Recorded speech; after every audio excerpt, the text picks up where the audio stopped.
So, welcome to Start with Collaboration with the amazing, the wonderful, the fantastic queen of collaboration, Lois Sonstegard. Her new book, Start with Collaboration, is being created through this podcast series where we talk about the value of starting with collaboration. Perhaps collaboration is the missing secret that you've been looking for to scale your business, have more joy, have more productivity, creativity, innovation, deeper relationships. Who knows? We're going to dive into that deeper today. Lois has got a lot of fascinating information for us about the value of flow and neuroscience of collaboration and connection. So, welcome to the show, Lois. Oh, Aurora, thank you so much. And you know what? I think what surprised me or astonished me the most as I was looking at this is the extent to which neuroscience and flow impacts us at every single level. And I had to chuckle because my grandkids, of course, are into all of the superheroes. So I've watched series after series, whatever happens with Spider-Man, Superman, Captain America, and on. Wherever there's a superhero, they have me watching. And what amazes me is we as individuals, ordinary people, can become super by accessing neuroscience. Right? And I think that is what is so amazing. It's not just for a select few who win gold medals or who are incredible action sports heroes. They have a process that they've gone through that actually is very useful and that we can claim and use ourselves. Isn't that exciting? I love it. It's so exciting and surprising as well. So during this podcast, we're going to talk about how you can become a superhero, so to speak, through neuroscience, through understanding the boost to your creativity that can happen through collaboration, through connection. And I just want to say before we get into all that juicy content about neuroscience, and just wait, we will define flow. So if you're going, what the heck is flow? That's coming up soon. But before we dash into that, I just want to say, Lois's book, Start with Collaboration, is being created through this podcast series. Be sure to watch and listen to them all. And we're inviting you to participate. So connect with us on LinkedIn because we'd like to hear your stories about collaboration. What went right? What went wrong? We'd love to hear your comments and feedback from this show because we're collaborating with you to create Lois's book, Start with Collaboration. All right. So that being said, let's get right into it. So what surprised you most about the neuroscience of collaboration? Okay, so when we get in a state of just something as simple as having a common goal, for example, and get very, very focused, we can get into a state of flow. But I think along with that, one of the people that just fascinated me the most is Mihai Csikszentmihalyi, right? I think it's Csikszentmihalyi. It is hard to say, isn't it? The author of Flow. He wrote the book, Flow. And he was in a concentration camp during the Second World War. But coming out of that and looking at the devastation that occurred, he said, how do you have a life worth living? And I think, Aurora, so many people are asking that question today coming out of COVID. And you see what's going on in the world. It's how do we have a life that's worth living in the midst of all of this? Yeah. And so he asked, what is it that makes people thrive? And while others just flounder and don't make it, right? And so what I love about his research is he looked at ordinary people, not the people who do these action sports or who won gold medals. Certainly he looked at that as well, but he looked at ordinary people and he wanted to know what made them feel their best and perform at their best. And he found that the happiest people were people who felt that their lives had the most meaning. Isn't that interesting? Yeah, I love that. You know, what's meaningful also helps you thrive, and that was everyday people. Yeah. And they really worked hard at it. It didn't just happen, and it wasn't luck, and it wasn't chance. They Mm, actually worked at it. mm. So I think that was the other thing that just struck me so much is we have to work at it. If we want to be in flow, we want to have all of the benefits that come from it, we have to participate. And it's active. So I think we need to define flow sooner rather than later. Could we do that now for the benefit of those who are going like, what is this flow thing? Is it something about turning on my kitchen tap? Well, it could be as simple as that too, I suppose. So Ah, flow is basically, it's a optimal state of consciousness. It's a peak state where we feel our best and we perform our best. So you know what? Every one of us has had that experience. If you've been in sports, you've had a time where you go, wow, I nailed it. That was fabulous.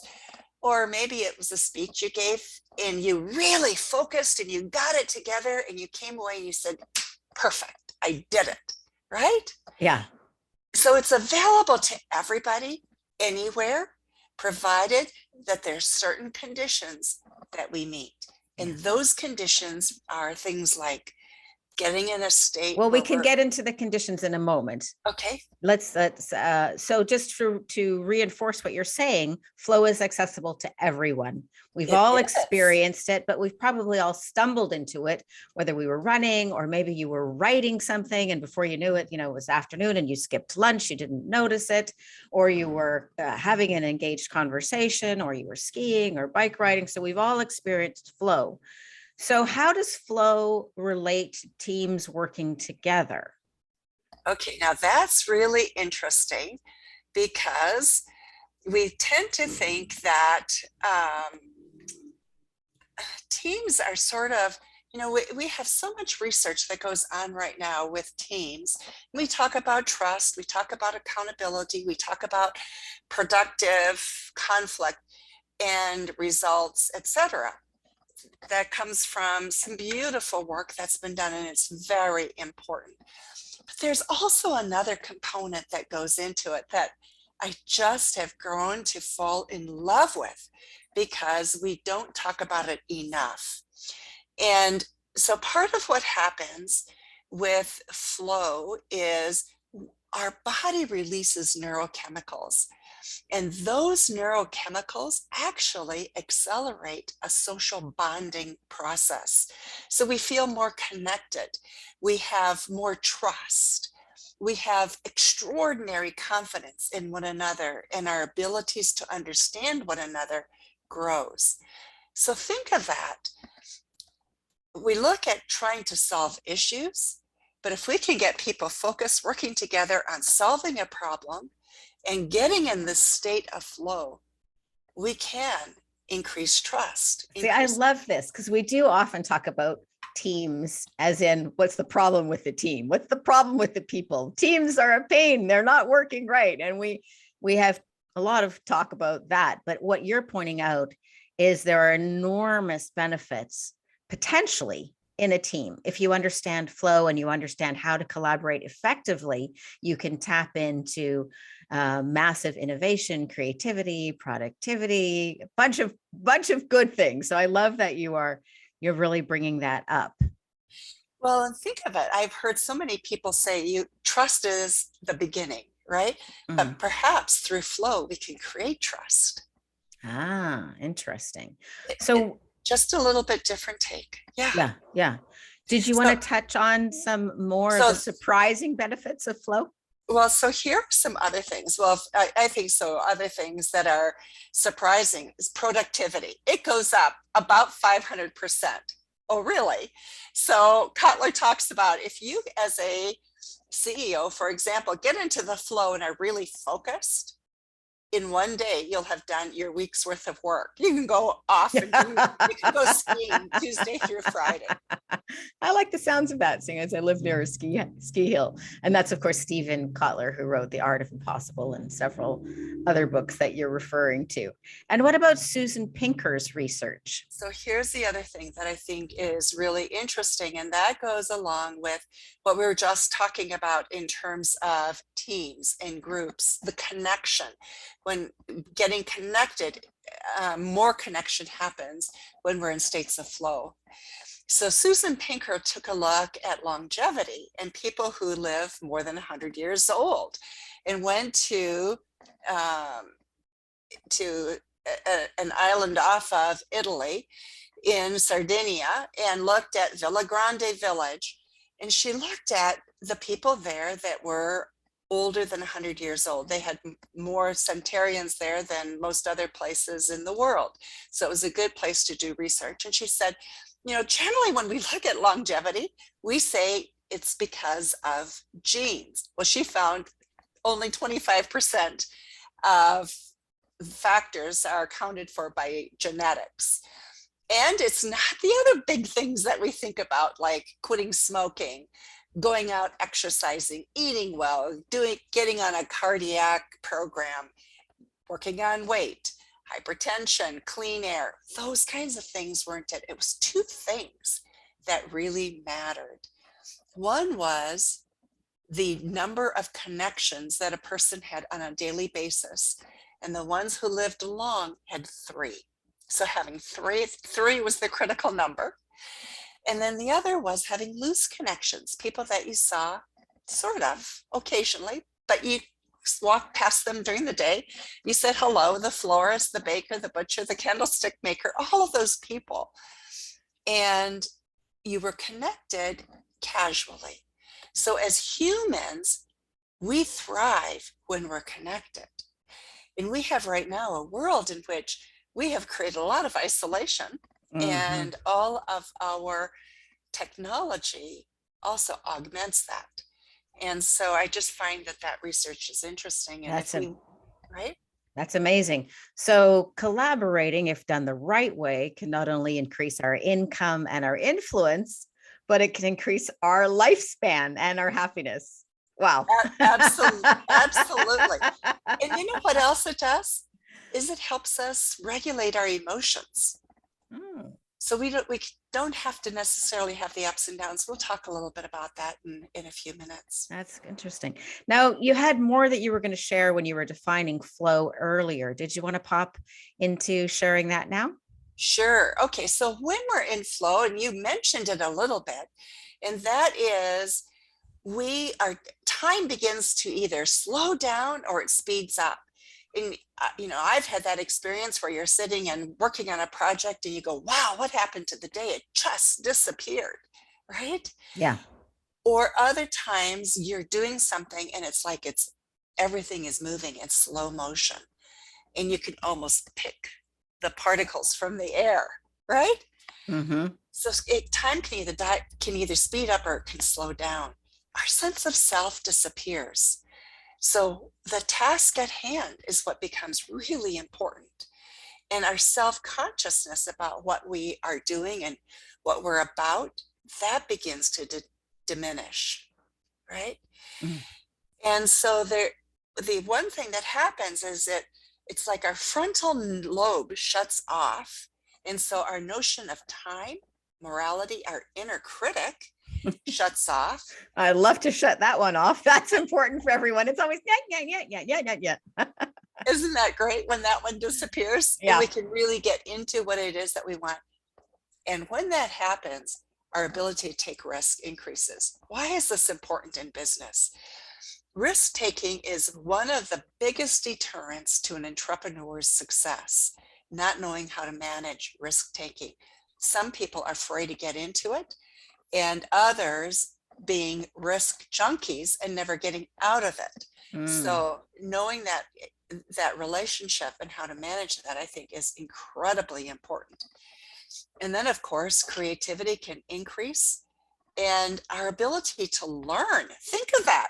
We're now in a time where we're asked to learn and take in more and more and more information. And sometimes don't you just feel like your brain is overloaded, and how are you going to do it? My brain was feeling that way earlier this week.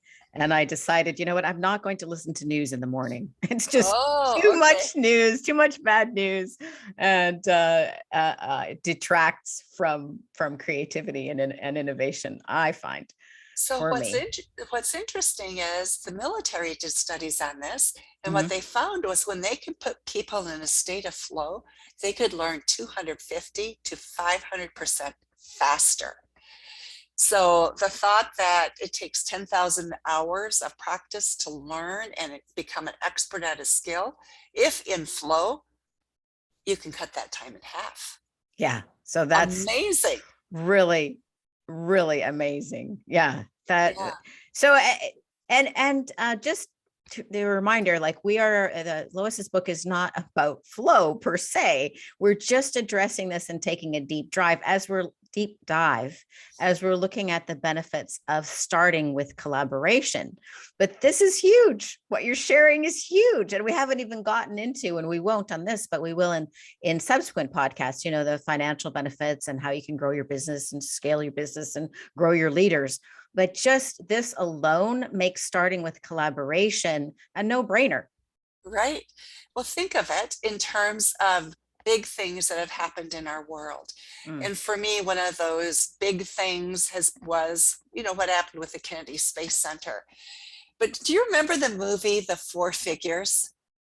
I don't think I Did you saw that. see that? Oh, No. it is fabulous. And it is about the space effort. But in there, you get a sense of these four women who are devoted, they're committed to changing their life and people's view of them as African American women because of their incredible contribution. They were so good at mathematics. They did all these mathematical figurings in their head. And when it came to a point where there were problems with the space shuttle, and the question was, do we take off or don't we take off? What are the calculations? And the calculations that the experts, the computers that were just being introduced had made showed that there were problems. And they said, no, have the computer, one of these four women, do the calculation in their head. And then we'll make the decision. And so she did. And then adjustments were made and the space shuttle took off. And that was the beginning of our space program. Those were people who they had a common goal, right? Mm. And they knew what it was that they wanted to do. They had acute focus, right? And they also received feedback. They saw what was happening and they would change as they needed to change instantly. And that can happen only when we break down our goals and steps so finitely that we know we're making progress and we know what we got to adapt. So if you're climbing up a rock mountain, for example, you can't wait till to change what you're doing after you fall. If you see that something's not working the way you've planned it, you've got to adjust on the That's fly, right? definitely immediate feedback if you're climbing a rock wall. Right. So you've been mentioning a few flow triggers, but why don't we get into that? And so can you share with us what the flow triggers are? I Sure. also have some here as well. Okay, perfect. So we just talked about focus and being really clear in our focus, right? And And you talked about goals. Clear goals are another uh, trigger. very clear And goals. you just mentioned feedback. That's a trigger as well. Okay, constant communication. No one is unimportant. I think when you've got a group and you're working together in a flow state, everyone's important. We see this a lot. I saw it years ago when I was on transplant teams. Everybody on that transplant team had a job. Everybody knew what everybody's job was. Everybody's job was important, right? You couldn't negate somebody because life depended on you working together and being very focused on that outcome. Mm-hmm. So there's also this sense of what's the challenge and what's the skill, and putting them together and working at that level. And when there's a challenge that exceeds the skill, bringing in people who can fill that gap, right? So then there's also that willingness to take risk.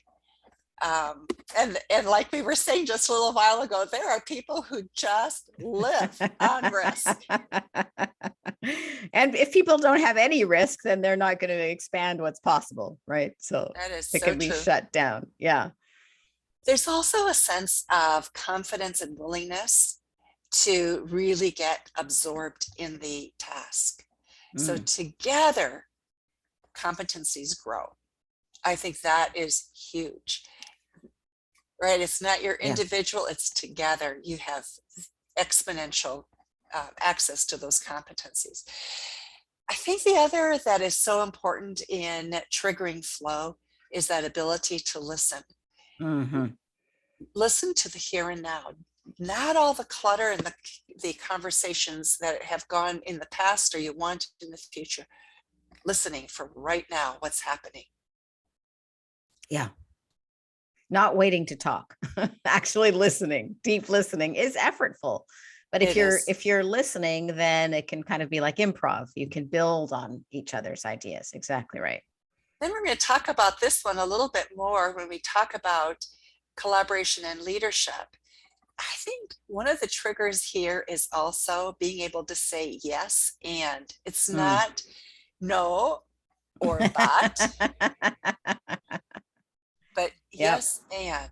So we take in possibilities, because sometimes we close off possibilities that are really critical for the outcome of the mission. So these are all great flow triggers. Did you want to add more on that, or shall I just recap what you said? You can recap and yeah, you can recap them. Okay. And I think the other thing that we might want to just briefly mention is the neurochemicals that are a part of this. I don't, people can study and do research on those, so I don't want to go into a lot of detail on those, but there are 5 neurochemicals, and those 5 working in concert are really, really important. Dopamine we're going to talk about in why don't I recap the triggers first, and then let's get into the next topic. Okay, so, this is too exciting. I know you're like on a flow. I love it. But for the benefit of the listeners who are maybe listening to the audio and go, what was that again? I have to rewind. So this list of flow triggers is from Stephen Kotler. He's got a great book called The Art of Impossible, and he's also written a couple of books with Peter Diamandis, Abundance and Bold. He has 17 flow triggers, and of those, almost half, 8, are all in teams, relate to teams. So the ones that relate to collaboration or to teams, and some of them could relate to group work. So intensely focused attention, for example, clear goals, immediate feedback, and the right skills to challenge ratio, with your skill being challenged, but it not being too hard. These are psychological triggers, but they're not counted in the social triggers. So if you added those, then it would be 12 out of 17.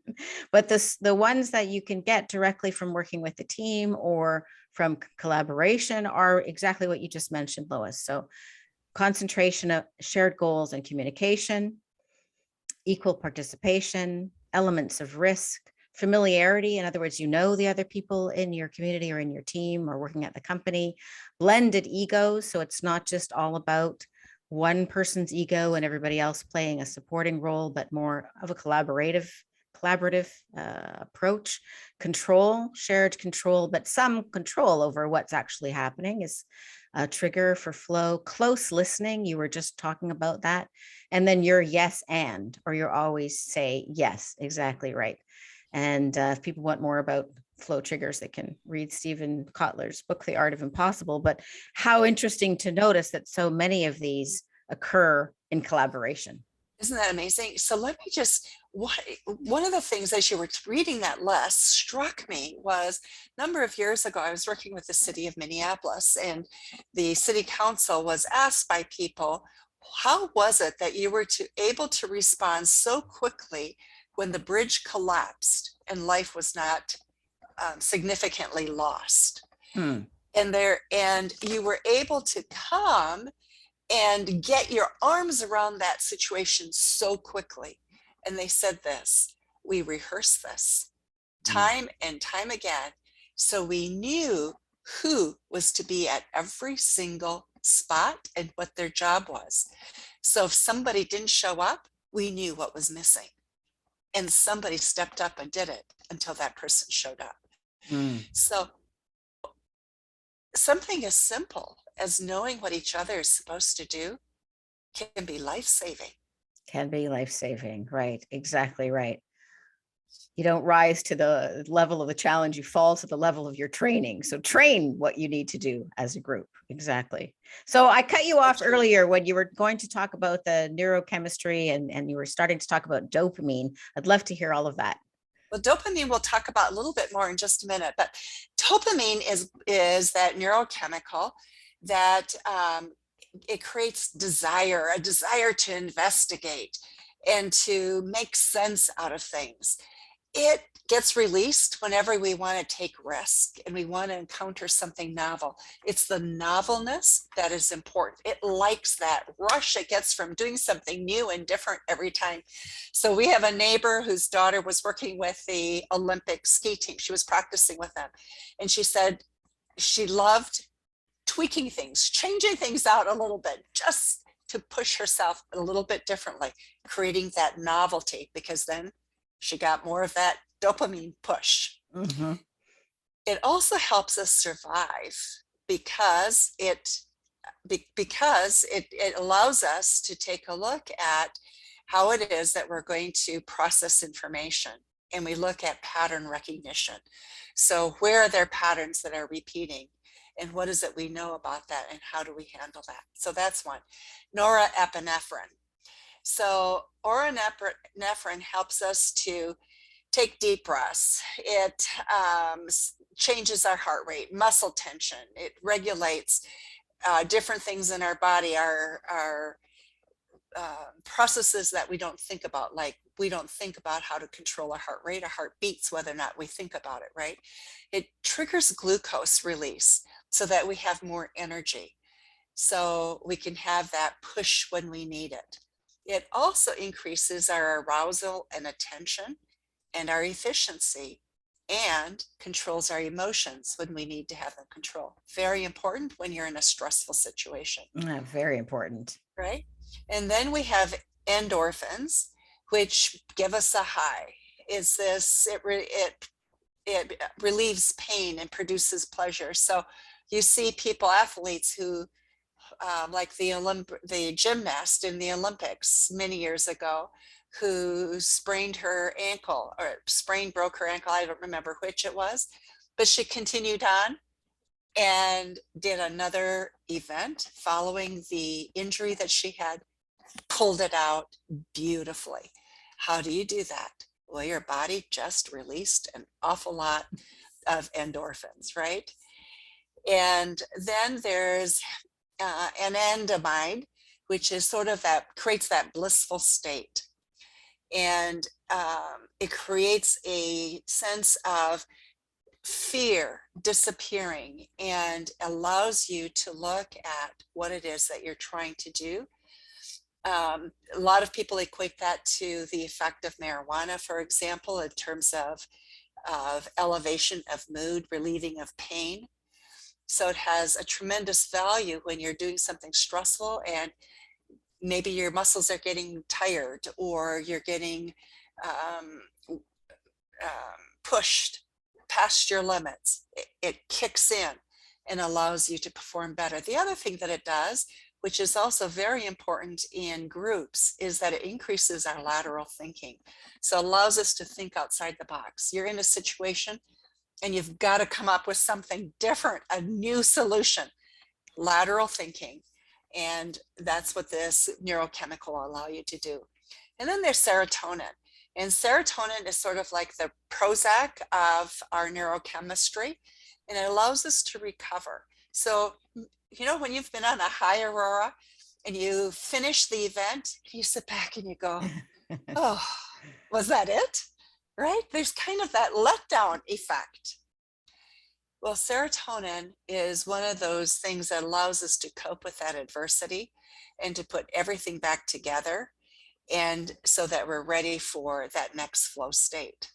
So it's a really important part of that healing and coming back together. Mm.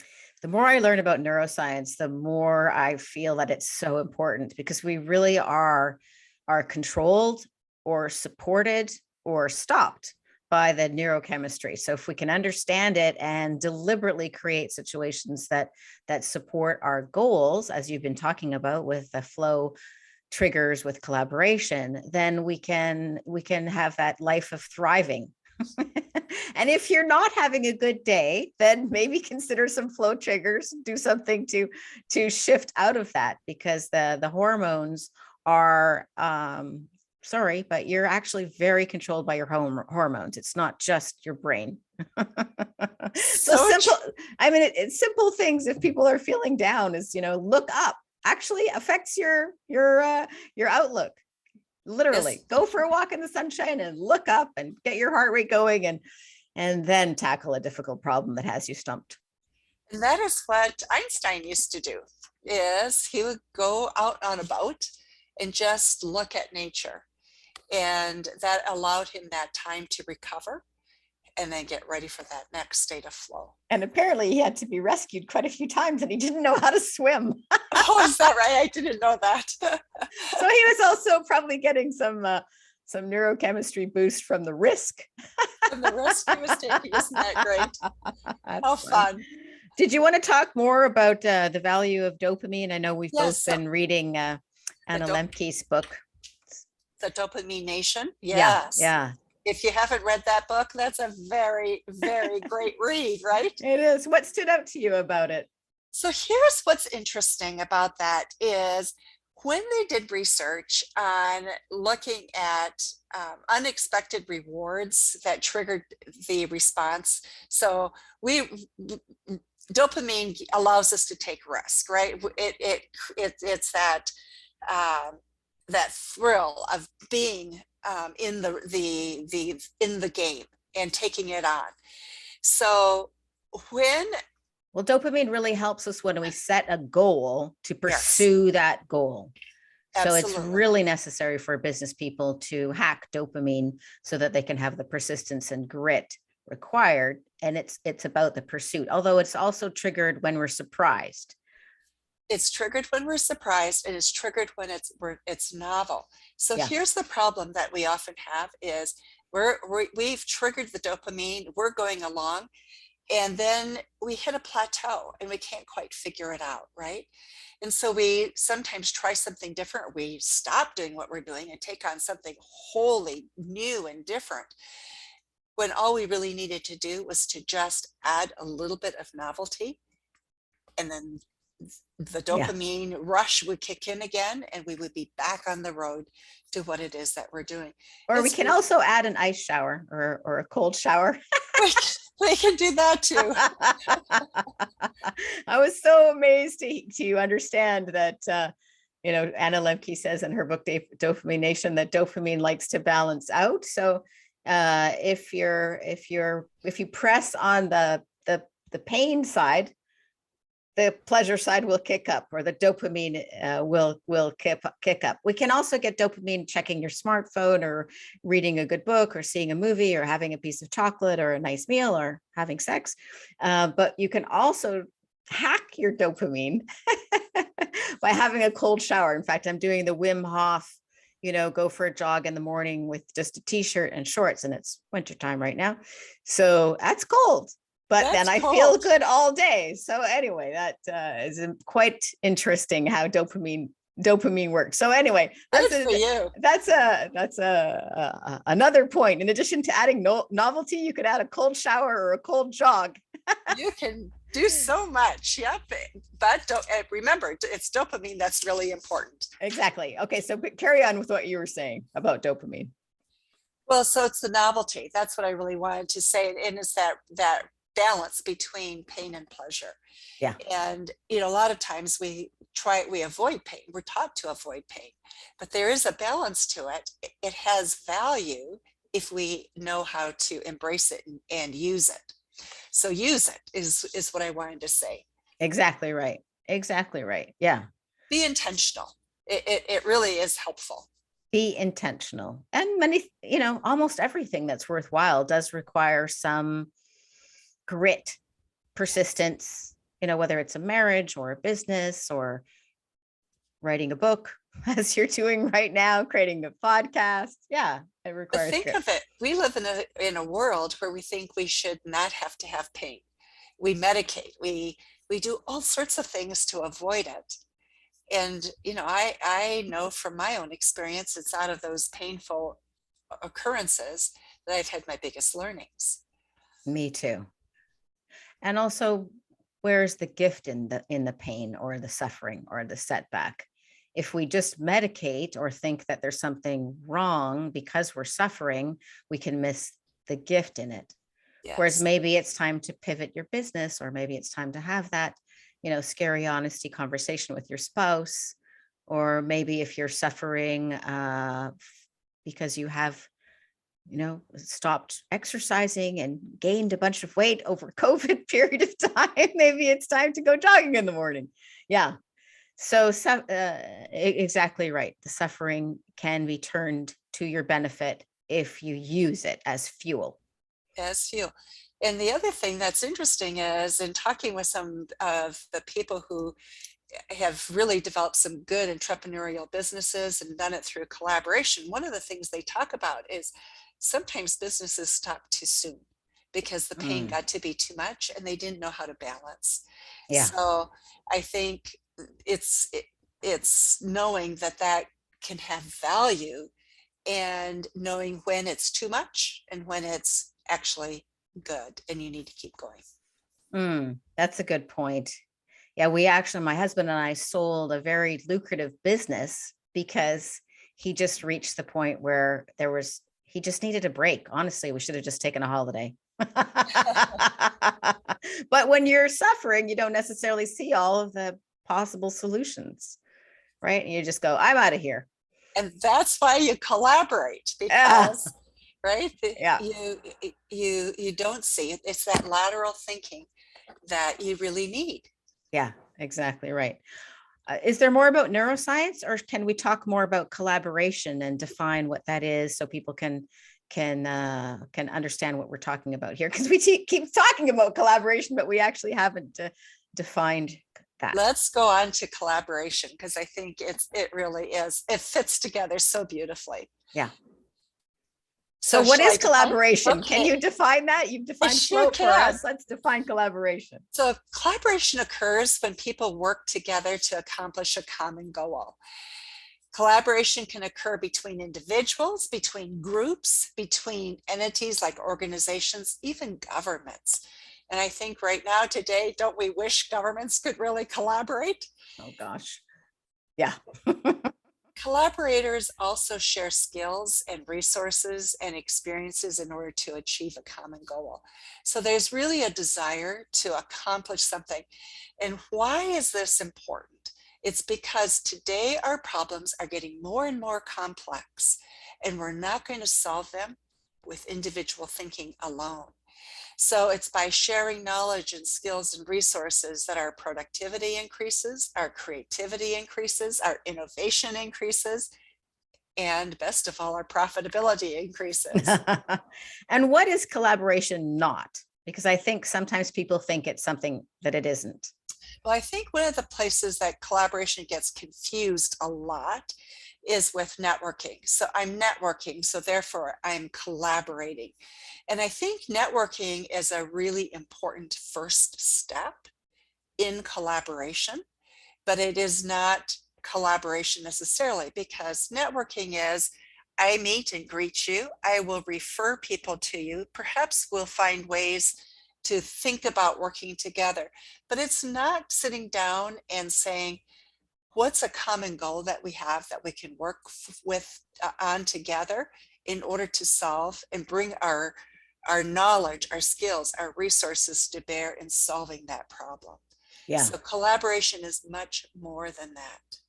Networking can almost be two people on their own separate boats, their own separate businesses, their own separate visions, seeing if there's a chance to use the other person a little bit, to help them each with their separate goals and objectives.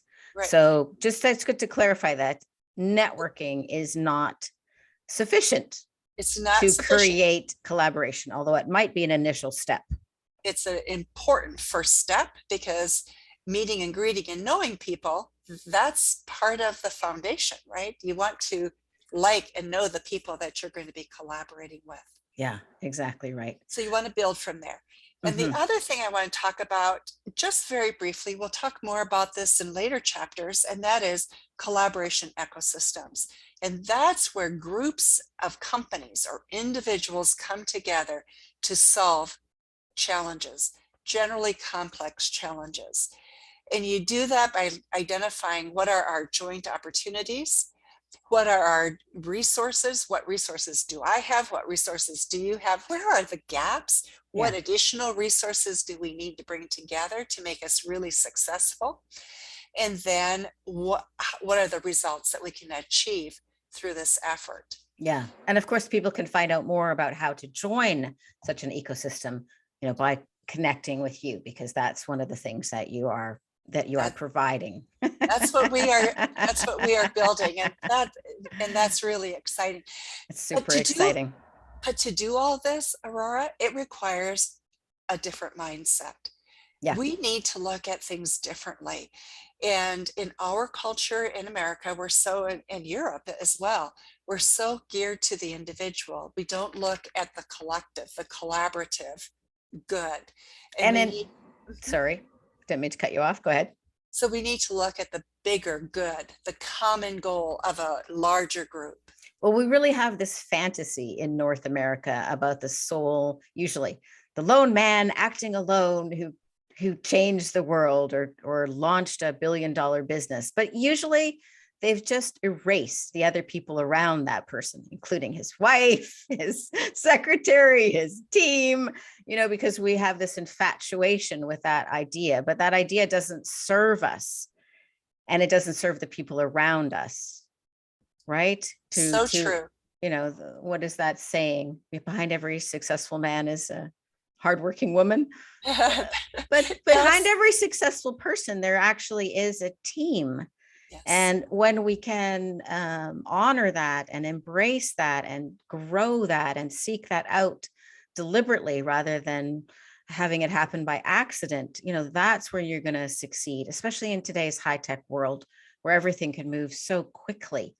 And it can be just, amazing. Okay, so that's the one myth about collaboration I want to bust, is I want to stand for the wife behind the successful husband, because that's an old paradigm. What myth do you want to bust about collaboration? So the other thing with that is you want to look for difference, not sameness, because if you bring all people together to collaborate with you that are just like you, guess what? You just get more of you. Yeah, that's an easy mistake to make. So the other thing I want to say with that before I go into some of the other myths is think of an ensemble, and Aurora, you introduced me to the world of improv, and improv talks a lot about the ensemble, which I find fascinating. Rather than thinking of the team per se, they talk about the ensemble. And when I think about that, I think of like a orchestra ensemble, for example. Each individual has an important role, right? Yeah. You may have a solo in this part, but you may not in this other part. The other people playing other instruments are what make it robust and beautiful. Together, you have something unbelievable when it's played well. Yeah. So collaboration done well is like an orchestra. I love that. It is like an orchestra. And it's also like the other analogy that improv talks about is jazz. And that is a give and take. I'll throw this out. You respond, you play your notes, and I'm going to take your notes and create something more from your notes, right? Yeah. So it's not that your notes aren't as good as what I had in my mind. It's no, I give that up. I'll accept it, embrace it, and then move forward and create something more. It's that yes and It's energy. that yes, and absolutely. But I think it's so important in our world today. Okay, more myths. Myth So busting. So one of the myths I think that we are suffering with tremendously right now is this whole corporate marketplace mindset. And that is with shareholder wealth mentality that Milton Friedman talked about many years ago, was that the most important thing that an organization can do is to create shareholders wealth. Well, from that then has come this whole new discussion that we now see with sustainability discussion and commons of economics, externalities discussions, and that is, yes, but what's the collateral damage that's Mm-hmm. being done? Is there value? Is there negatives that happen? And yes, there's times that there's positives, right? It's not everything that's done for an organization is necessarily a negative, but it can have tremendous positives, but it can have also negatives like pollution. Did we add to the pollution? Did we denigrate our resources? Did we use up resources we didn't need to use up, right? And so more and more, we're being asked to take a look at that and to respond to that and to be active participants in addressing that. Well, let's take a look at the commons problem, which is often people say, oh, well, that's an example, that's proof that collaboration is a disaster.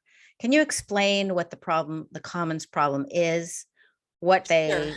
they discovered, and what is relevant today? Right. So I think with the commons issue, one of the things that, you take a look at water, for example, you take a look at the fisheries, you take a look at air.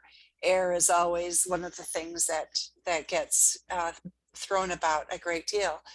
And the issue is no one, private industry can't seem to manage it because they're too money and profit driven. Their shareholders demand it. So it needs to be put in the hands of government or agencies that will be responsive to that.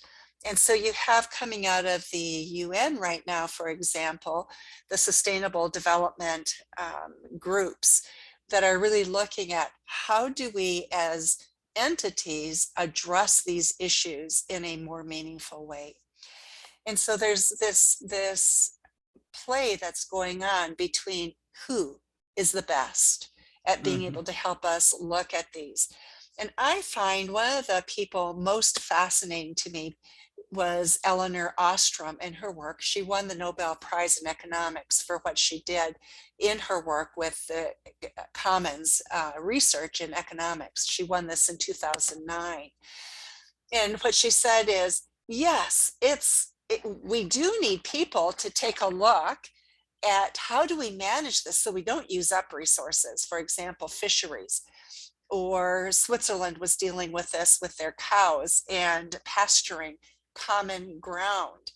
And how do you pasture them so that the grass isn't all eaten up and then gone so you don't have pasture lands? Yeah, with those pasture lands, it was just very common that when they had common land that was used for pasture, the result was always overgrazing because each individual farmer had an incentive to send his cows there to get basically the free grass, but there was no limitation. And I visited Halifax recently, and it's heart-wrenching to look in the ocean and see no fish and no lobsters, where once apparently the cod were so thick, the fishermen said they could walk on the water because there Wow. were so many cod. So this issue of how do we manage things when individual interests may be different from our common interest is huge. It's so huge, and you make such a good point, Aurora, because we have had incredible travesty to our environment, to our world, with greed. Basically, it's basic greed. Um, so what do you do about it? And what Eleanor Ostrom said was, one of the problems that we have when we turn something over to the government or to a big organization, uh, like you could turn it over to Microsoft or to Google, big organizations who have the reach and the ability to perhaps have an influence, is that they can become corrupted by the situation and therefore not be able to solve it as effectively as is needed. They're not looking necessarily at the basic bottom level of people that are impacted. So one of the points she makes is that, yes, it may be very important to have government. Yes, it may be very important to have private industry come together. She says what's most valuable is to have groups of people who are in the situation, experiencing the problem, come together and look for solutions because they're vested in a good solution.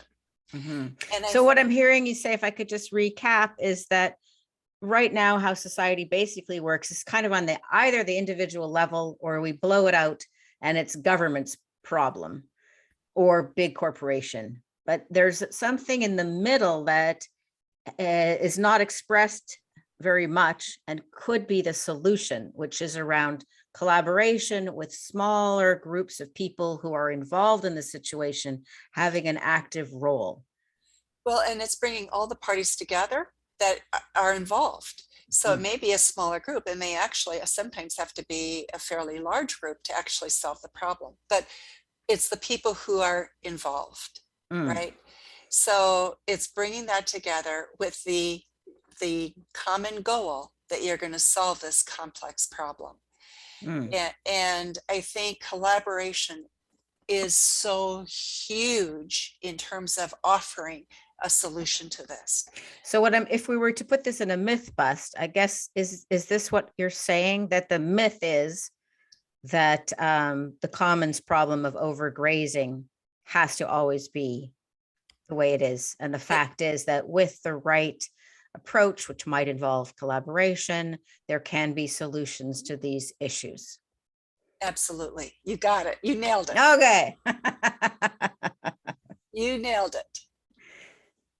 Do you have some other myths about collaboration that you'd like to discuss? Or well, the other big one was the whole issue of externalities, and which we talked about. And the other one I want to talk about is a network effect.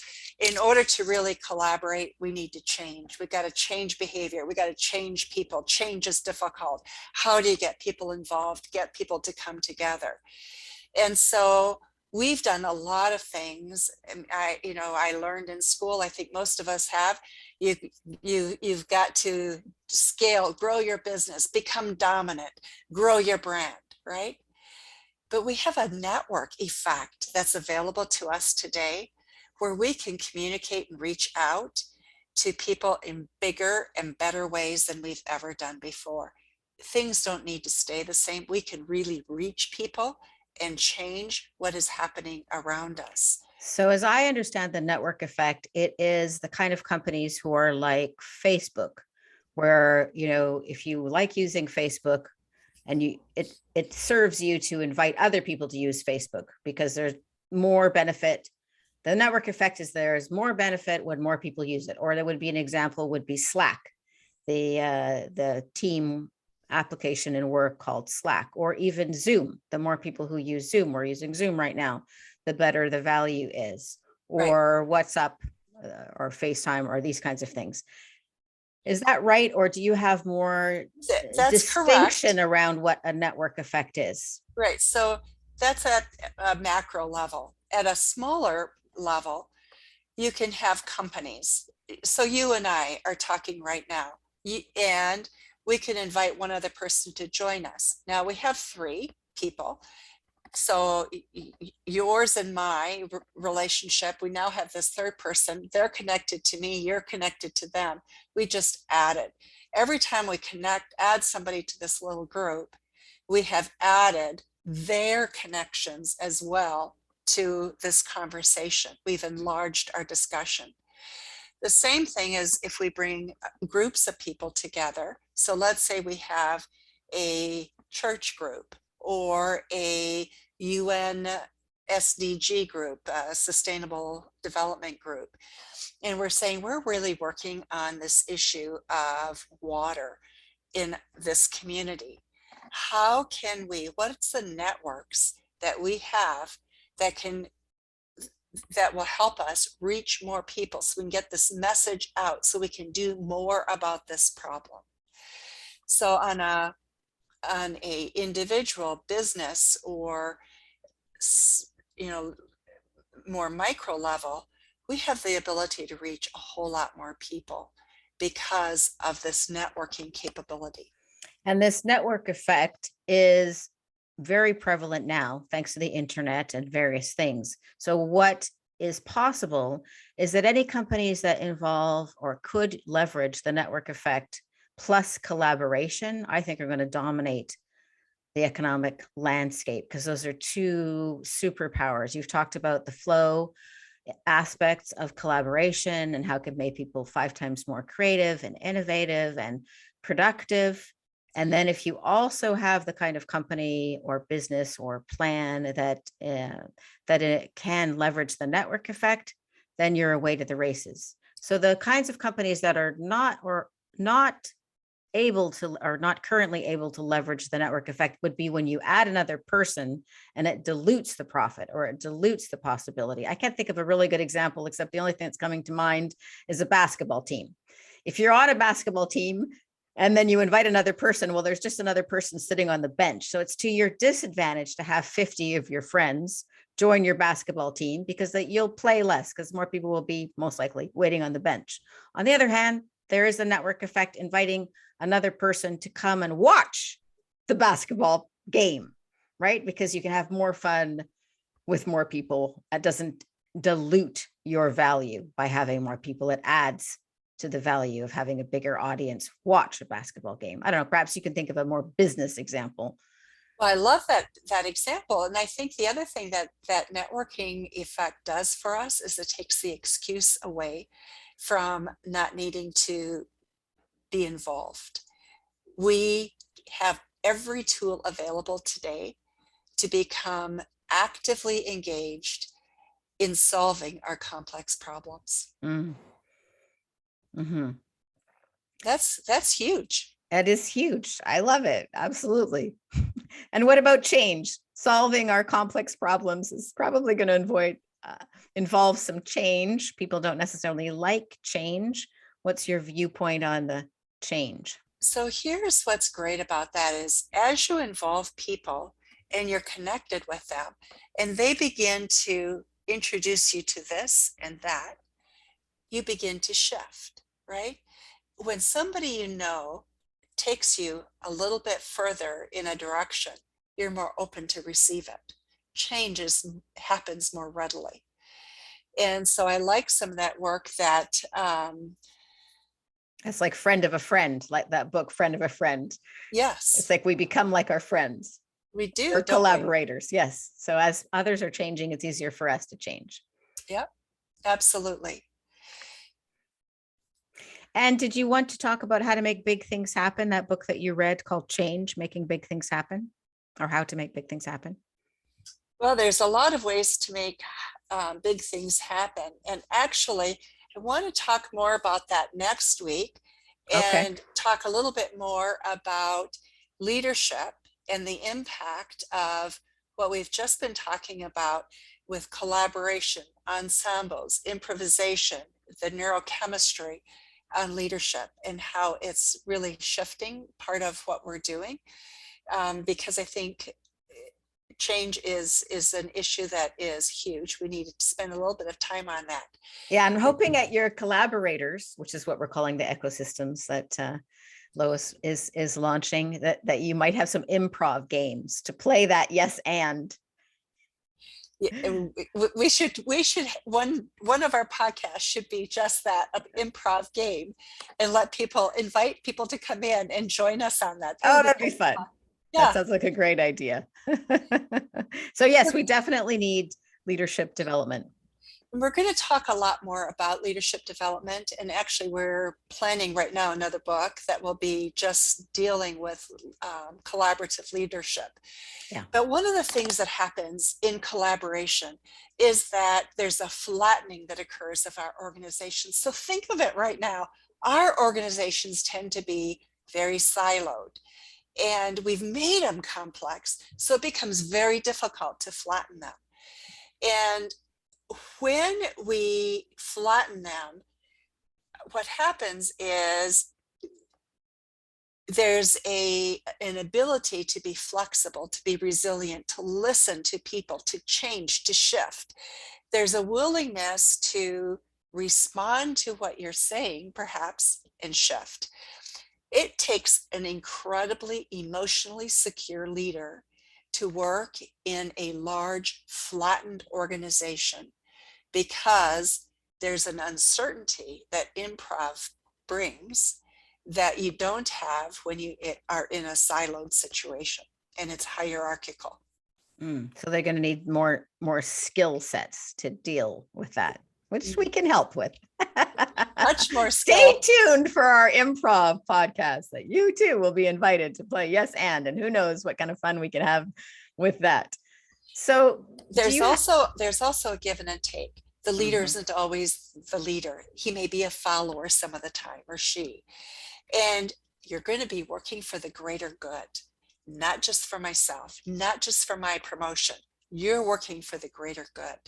So there's a shift in perspective. It's now taking that look at opportunity, abundance. We've moved out of scarcity. We're now in the long-term vision, not the short term. I'm going to win and gain and compete, right? That's a shift. And that takes a lot of thinking and change in how we see ourselves and who we are. Yeah, the win and gain and compete, that's the short term. We're talking that collaboration is the infinite game. And what I really like about this is that bringing it full circle to where you started with the book Flow with Mikhail Csikszentmihalyi, and I hope I'm not bungling the pronunciation too badly. Anyway, it's a great book, is that everybody's life matters. Everybody's work is important. In order to feel your best and be thriving, you need to build a life of meaning and purpose. And what I loved about what you just said, Lois, is that collaboration invites everybody's work to make a difference, right? Every player matters. It's the ensemble. It matters. And we come back to saying life is sacred. We have a responsibility to honor that. Yeah. I love that orchestra metaphor as well. So do you have, it's beautiful, isn't it? So in order to do that, you need to take time to meditate, to reflect. You got to take a look at what you're doing, reflecting on, what did I do today? How did I honor people? How did I honor the life of the people around me? You have to have a hunger for truth, because, you know, we like so often platitudes. Yeah, it was a good job, but maybe it wasn't. Maybe we hurt people in the process. Maybe that product we just introduced has all sorts of side effects that are not going to be good. And then we got to be willing to take and check our ego at the door so that we can follow. Those are some of the big ones there. Oh, those are some great things to do. Meditate, reflect, have a hunger for truth, check their ego at the door. Absolutely. Do you have another story for us? I know you've been giving us a lot of stories, but do you have another story for story time? It's story time. One of the stories that I was thinking about as I was thinking about this podcast, Aurora, was about my business, manufacturing business, when I first started it. You know, there's so many stages you go through in business. You know that because you've been in business, and you go through one stage and you're scrambling to get that part together and then grow it. And then, you know, for me, it was developing new products, getting those patented, and then taking them globally and selling them. And so, there's things that I was always doing in order to make that happen. And what I didn't really appreciate was the stages of business development and how I, as the owner, was also needing to shift. I had my own stages of development that I needed to go through and work through at the same time as the business. Our business cannot outgrow our own growth, our own Right. personal development growth. And we don't spend enough time on that. And I think that's one of the beautiful parts of collaboration, is when we collaborate, we have that ability to come together and say, just a minute, okay, we're here right now as a group and working on this, but as a collective, our emotional perspective is sitting here. And for us to get there to solve this, we're going to have to move. We're going to have to shift our mindset. We're going to have to shift our attitudes. And how do we do that? So as the owner and founder of that manufacturing company, what was your experience? Did your company hit a ceiling when your personal growth hit a ceiling, or did it surge forward when you leapt to the next level of your own personal growth? No, I did hit a ceiling. And I think it's what a lot of entrepreneurial companies do. You're like, you have jigs and jags. So you grow, boom, back, grow, boom, back. And a good share of that's because of we as owners aren't growing with the business at a personal level. We have to change who we are. And then here's the other thing, that the whole piece on the neurochemistry was so valuable for me, is that as we push forward and we're in this flow and we're developing and we're moving, there's that period of struggle. That's good. We need it, because that's what will allow us to keep producing and creating, right? And then we need time, though, when, what we were talking about with Einstein, to just reflect and get our minds off the problem so we can really get engaged in it. So sitting in a boat, gardening, running, whatever, then you get in that state and you're really focused on it, and you're getting this, for me, getting it to market, getting it to a new product to market, whatever. And then you're finished with that stage, and it's that letdown that we talked about, that recovery stage. And I never realized that when I felt that, now what? Next what? Next, what do I do? It is the beginning of the recovery phase. And I need to address that and work that recovery phase as hard as I worked everything else, because that's when I get control of all of what's happening and get ready for that next stage of flow, so I can grow again. That cycle, that rhythm. I love that. You can't just inhale. You also have to exhale. And that's a lesson that I have only recently learned, is that recovery is a skill. It is a skill. Recovery is part of being on the top of your game. Unless you deliberately allow time for recovery, you will not be able to grow your business or improve your relationships or be at your top health.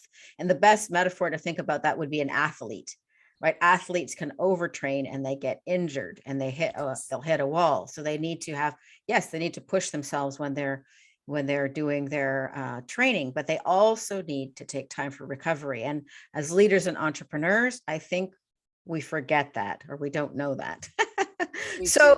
So what book would you like to recommend? We've mentioned a couple. What would you love to leave the audience with? I think that there's several books. Flow. Cheek Sent Me High. I think it's just a delightful book. And I love what he talks about in terms of enjoying life, the quality of life, happiness. And it's something we all are looking for right now. Stephen Kotler, The Rise of Superman. Great book. I think this is fabulous. And he is very specific. Some of the things that we've talked about today, he will give much greater depth in this book. So I think that's very important. Absolutely. And then I think, I can pull it off from the back of my shelf. I think The Future of Commons with Eleanor Ostrom is a great read. It's a small book, but it gives a balanced perspective. And I think today we need balance. Oh, absolutely. I love it. So 3 books, you get bonus books.